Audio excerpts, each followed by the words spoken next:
Hey, this is Lolo, where I supersize food, and today I'm making a giant Reese's. Does McDonald's have a copyright on the word supersize?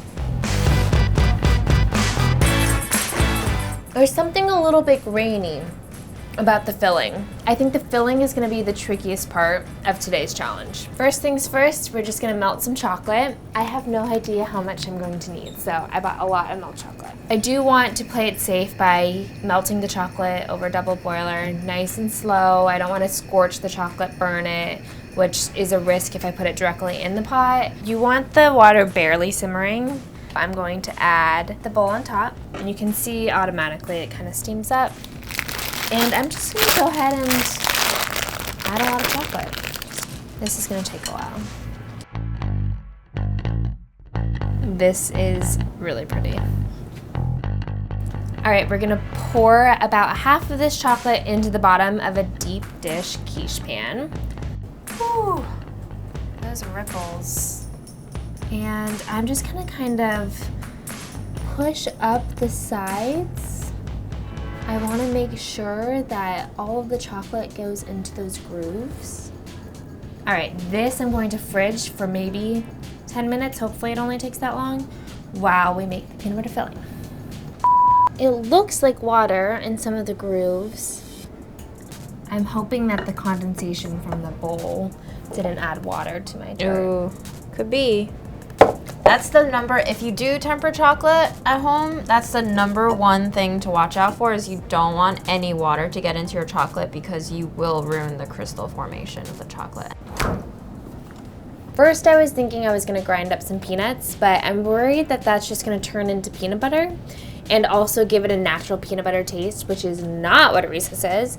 So I'm going to do something a little weird and funky, and I'm going to grind some graham crackers into fine crumbs, and I'm hoping that gives just like the very subtle sandy textures. And now we're going to make the rest of the filling. Smooth peanut butter, none of that natural crap. We are using Skippy in here. So 2 cups is a lot of peanut butter. I'm also putting butter in here. I think it's going to give it like a really nice richness. I'm using powdered sugar, not granulated. Half cup.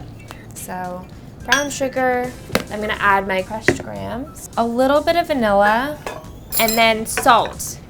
Reese's has a nice amount of salt, I think, so I'm starting out with a teaspoon of salt and seeing where that takes us. Beat it until it's nice and creamy. It smells amazing. It's definitely not super smooth, which I did on purpose, and I think we gotta go in and taste it.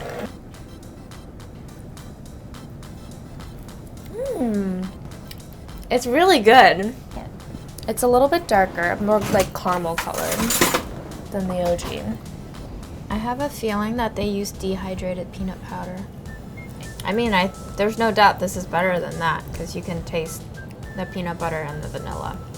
And it's a little saltier. I think I'm gonna run with it. Don't worry, it's looking okay. I don't think I totally screwed it up. And it's actually already kind of coming off the sides, so that's giving me hope. And now I'm just gonna carefully load this into the center, buttoning it into an even layer, leaving a border around the edge because I want to just pour the chocolate over so it reaches everywhere. There's no weird peanut butter gap, which actually happens with some Reese's. June. Yeah. Do we anticipate any problem if I pour over the melted chocolate that I have now and then add more if I need to later? If you're chilling them separately, the 2 halves might separate, but I don't think it would be a big problem. All right, and do I want to make more peanut butter filling? I would go more, because I don't think I can handle that much chocolate. We're going more of the mini route. Fat guy, bigger filling, taller filling. So just give me a sec. June's melting me more chocolate. I'm making more filling.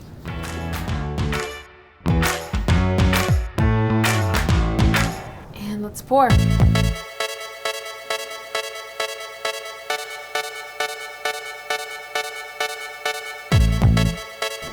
I really want to keep the nice swirls, but that's not really the style of Reese's.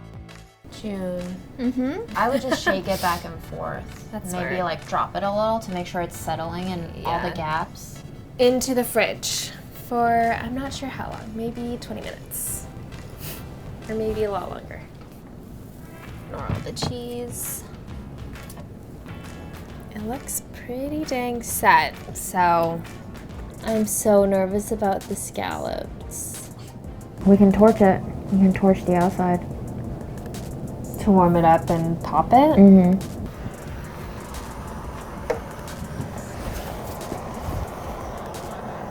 Oh yeah. You can kind of It's starting. It's releasing. And then,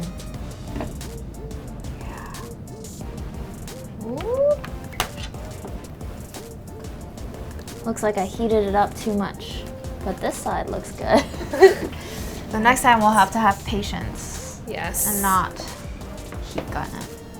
Alright, we're gonna see if we covered up, we smoothed out the edges. The good news is that it has such good potential.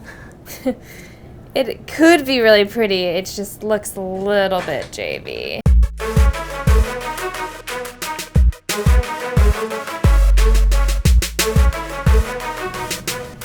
Tune for scale. Way too much sugar. Ignore her. Oh.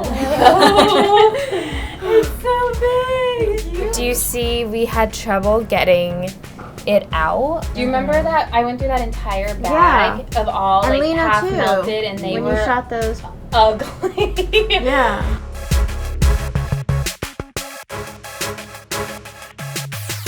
Why isn't it pulling? Yeah. Oh, there we go. Oh my god. Look how similar the inside looks. The peanut butter is, I think, spot on. I will say, I'm not sure I like the butter in here. Okay, next time I think I would spray the pan with Pam and that's it. She's perfect. Mic drop.